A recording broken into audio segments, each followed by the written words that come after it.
Saat ini kita juga sudah tersambung dengan Coach Aji Santoso langsung dari Malang, Jawa Timur. Coach Aji, dalam laga Indonesia kontra Irak tidak diperkuat oleh Rizky Ridho. Tapi kita kehadiran Rafael Struijk yang sudah selesai akumulasi kartunya. Anda melihat nanti pola permainannya seperti apa, Coach Aji? Ya, kalau pola permainan sih saya sangat yakin Coach Sintayong akan mengambil pola permainan tetap menyerang. Dan mungkin kemungkinan juga komposisinya juga akan tetap kemungkinan bisa karena Rizky Ridho juga pastikan tidak bisa main. Mungkin aja alternatifnya bisa aja Nathan ditarik sebagai center back karena Nathan ini saya lihat pemain yang memiliki utility ya. Bisa bermain lebih dari satu posisi. Dia pernah main di sayap kiri, pernah main di gelandang, pernah main di bek kiri. Kemungkinan itu ya. Tetapi saya juga tidak tahu kondisinya fitnya seperti apa. Tentunya Coach Sintayong yang lebih tahu karena setiap hari berada di tim. Tetapi yang jelas dengan hadirnya striker Rafael ini kemungkinan besar akan mempertajam penyerangan timnas kita, yang mana pertandingan terakhir kita memang jarang mendapat peluang, tetapi memang kita juga akui lawannya memang kualitasnya di atas kita. Nah, untuk pertandingan melawan Irak ini saya pikir masih memiliki peluang 50-50. Kalau di di statementnya dari Coach Sintayong masih sudah melupakan kekalahan melawan Uzbekistan, terbukti ketika dari statement terakhir tadi ada tulisan saya baca, ayo pergi ke Paris. Artinya bahwa kekalahan melawan Uzbekistan sudah dilupakan, sekarang adalah yang terpenting fokus untuk bisa mengalahkan Irak karena itu akan mendapatkan, kalau menang akan mendapatkan satu tiket otomatis ke Olimpiade. Seperti itu Bung Andromeda. Oke, tapi apa yang harus diubah agar kita lebih tajam permainannya pada laga besok malam? Iya, tentunya memang pertandingan melawan Uzbekistan kita kurang sedikit berkembang, bisa juga karena tidak berkembangnya kita karena memang lawan lebih di atas kualitasnya, juga pemain-pemain mereka juga lebih merapi, lebih tenang, penguasaan bola juga sangat bagus, early pressing after losing the ball-nya juga sangat bagus. Terbukti ketika dia kehilangan bola dengan cepat dia bisa regain kembali ya, bisa memenangkan kembali perebutan bola. Menurut saya kalau Indonesia mudah-mudahan bisa memenangkan pertandingan, tentunya harus tampil sebaik mungkin. Ketika melakukan pertahanan harus kompak, jarak antar pemain cukup rapat, jarak antar lini harus rapat. Itu yang nanti akan menyulitkan pemain-pemain Irak untuk bisa mengeksplor situasi di lapangan. Karena dengan rapatnya pemain belakang, pemain tengah, pemain depan, tentunya tidak ada space yang besar yang bisa dieksploitasi oleh lawan. Jadi menurut saya bagaimana kalau pemain sudah bisa tampil performance seperti pertandingan terbaik, terutama melawan Jordania dan Korea, saya kira peluang untuk bisa memenangkan pertandingan sangat terbuka, seperti itu. Ya, saya melihat bahwa kalau untuk skema ini kemarin kita lawan Uzbekistan, kita main dengan double pivot, di mana Ivar Jenner kemudian juga Nathan Acho lebih banyak bertahan. Saya pikir melawan Irak kita harus kembali main seperti lawan Yordania atau seperti melawan Korea Selatan, di mana ada posisi satu pemain yang agak ke depan, sehingga kemudian ketika transisi menyerang dari bertahan, ini kemudian ada orang yang mengisi posisi itu. Kemarin lawan Uzbekistan misalnya, ketika kita pas break atau melakukan serangan balik, transisinya tidak ada karena praktis hanya ada Marcelino, kemudian Ramadan Sananta dan Witan depan, yang tengah tidak ada. Jadi lawan Irak menurut saya Sintayong harus sedikit mengubah bahwa jangan pakai double pivot tapi pakai satu gelandang bertahan, satunya lagi yang memainkan bola, dan itu yang kemarin dilakukan oleh Uzbekistan ya. Uzbekistan pegang bola dulu, baru kemudian lihat rekan-rekannya ada, baru mainkan. Nah, kemarin kita lebih banyak dua gelandang bertahan kita, Ivar Jenner dan Nathan Acho, lebih ke belakang untuk membantu pertahanan. Baik, Bang Akmal, Coach Aji sambil kami tampilkan di layar berikut ini merupakan formasi dari Irak. Kita ingin tahu pemain mana yang harus diwaspadai oleh Garuda Muda. Kita coba tampilkan terlebih dahulu grafis formasi prediksi dari tim Irak. Ini Indonesia sudah tadi, sekarang ya ke tim Irak kita ya. Coach Aji, kita sambil tampilkan terlebih dahulu ini formasi Indonesia. Yang Irak juga boleh ditampilkan teman-teman. Minta tolong ke teman-teman produser untuk komposisi tim Irak. Oke, di big wall untuk tim Irak. Kalau Indonesia memang lini depan masih nama Marcelino Ferdinand, Struijk dan juga Witan. Yang Irak, kita juga punya grafis yang tim Irak.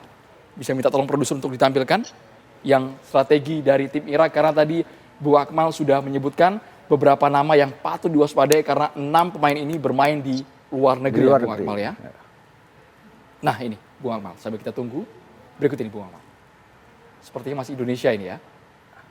Sambil kita analisa per individu, Bung Akmal. Ya, ini kan tadi saya katakan bahwa posisi Ivar Jenner sama Nathan ketika lawan Uzbekistan, dia berada dalam posisi sejajar sebagai double pivot karena memang untuk konsentrasi melakukan kompleks defense di lini belakang. Sehingga kemudian ketika lakukan serangan balik, bola misalnya jalan dari Arhan langsung ke Marcelino, tidak ada yang di tengah di sini kan. Nah, pemain yang perlu ada di sini. Nah, ketika kita lawan Korea Selatan misalnya, posisi Ivar Jenner lebih ke depan sedikit, sementara posisi gelandang bertahan ada di Nathan Cho, sehingga kemudian ada bola, Ivar Jenner dapat, kemudian bisa dia distribusikan ke Witan, ke Struijk atau ke Marcelino. Nah ini yang perlu dilakukan ketika melawan Irak, termasuk misalnya rotasi pemain antara Witan dengan Marcelino ini kan sering melakukan rotasi, pindah ke kiri ke kanan, dan kemampuan Struijk untuk masuk ke dalam kotak penalti, membuka pertahanan Irak ini yang sangat dibutuhkan gitu. Dia bisa menarik 2-3 pemain untuk keluar sehingga kemudian Marcelino bisa masuk, Witan bisa masuk. Dan itu yang terjadi waktu lawan Jordania, termasuk ketika kita berhadapan dengan Korea Selatan. Pressingnya juga harus di depan gitu. Kemarin kita pressing di belakang ini yang akan bikin kita deg-degan karena pasti ketika kita diserang gitu kan, maka kita akan sulit untuk melakukan counter attack karena semua pemain fokus ke lini pertahanan. Jadi ini yang mungkin harus diperbaiki Coach dari Coach Haji, catatannya Coach supaya tidak lama-lama berkutat di lini belakang saja sehingga kita bisa pressing ke depan. Coach Haji, sambil pertanyaan sambil kami tampilkan, Coach Haji bisa melihat juga ya Coach ya. Oke. Ya, kalau memang kemarin lawan Uzbekistan, kenapa kita banyak bertahan di tengah, tidak melakukan pressing di atas, karena memang pemain-pemain lawan itu pengusahanya sangat bagus sehingga akan sulit untuk di pressure gitu loh. Jadi beda dengan ketika melawan Korea, kita berani pressure di atas. Tiga pemain kita berani sampai di atas penalti box. Tetapi kenapa kemarin ketika melawan Uzbekistan, memang Uzbekistan ini cara mainnya bagus. Cara mainnya yang susah untuk diantisipasi. Jadi akhirnya Coach Sintayong mengambil keputusan untuk lebih banyak bertahan di tengah. Ya, apa yang disampaikan Pak Kemal tadi bahwa Indonesia menggunakan 2 pivot karena untuk mengantisipasi itu.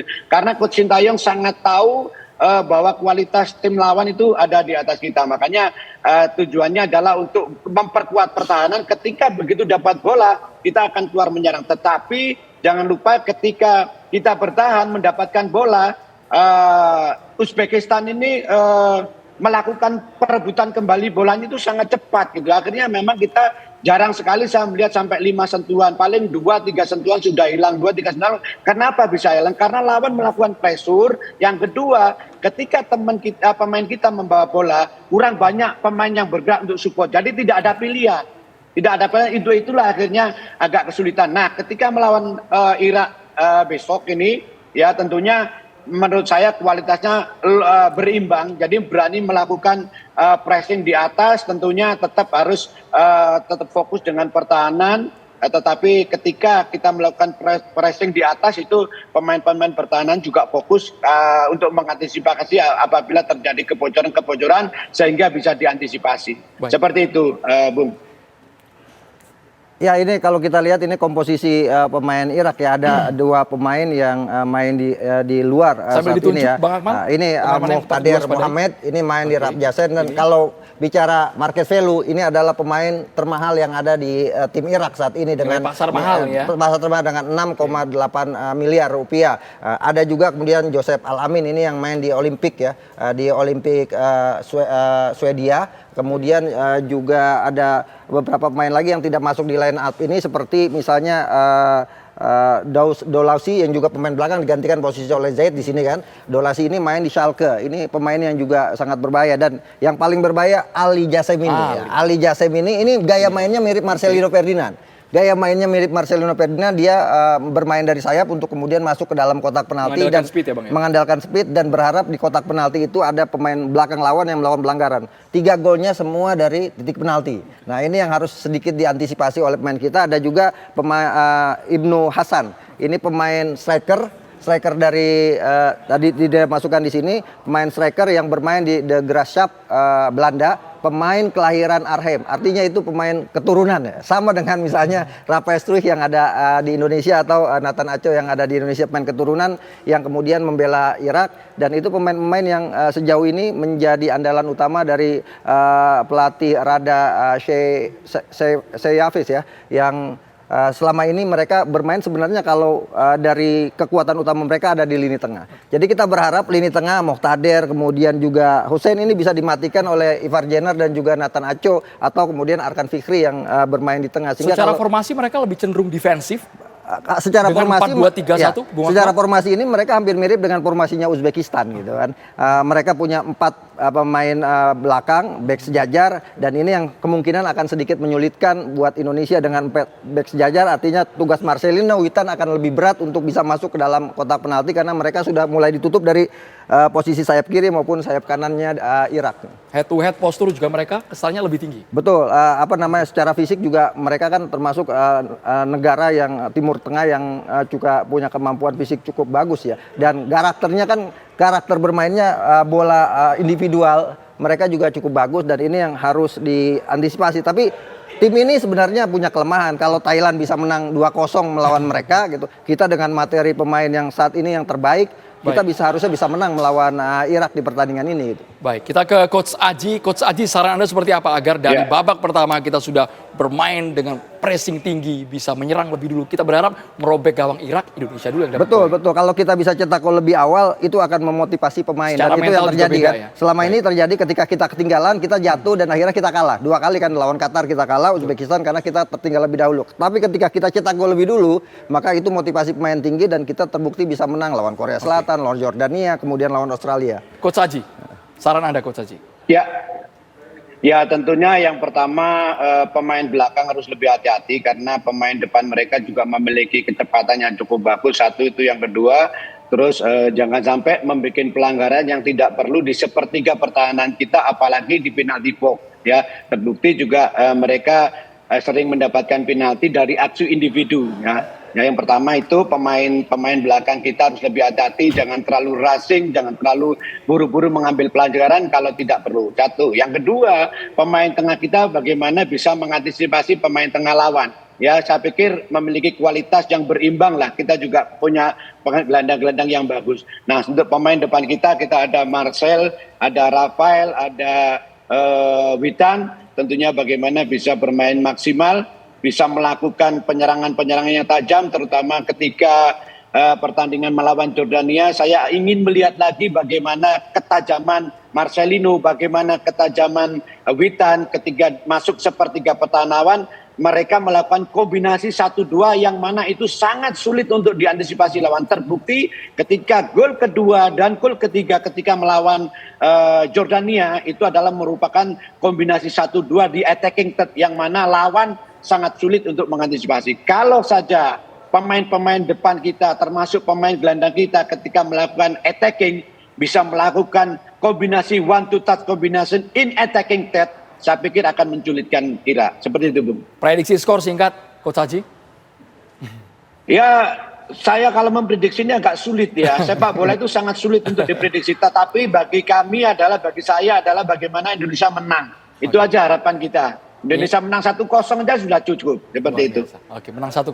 Realistis angkanya berapa? Iya, ini kesempatan untuk ke Olimpiade Paris ya. Artinya kita harus hadapi dan kita harus pastikan kita dapat kemenangan di partai ini. Walaupun misalnya kalau lolos dengan peringkat 3 lawan yang akan dihadapi agak berat. Ada Argentina di sana, ada Ukraina, ada Maroko. Tapi kita tidak boleh berspekulasi misalnya untuk melepas ini kemudian melawan playoff melawan Afrika Selatan, melawan Guinea, wakil dari Afrika Selatan pada 9 Mei, ini akan sangat berpengaruh. Jadi ada kesempatan, tuntaskan. Pokoknya ST, semua tetap yakin Indonesia bisa meraih peringkat ketiga karena ini akan menjadi prestasi terbaik kita. Berapapun skornya ya? Berapapun, tapi ya nggak perlu banyak-banyak lah, 1-0 gitu kan, atau skor-skor tipis. Tapi kalaupun kemudian adu penalti, saya yakin Indonesia menang. Kalau adu penalti.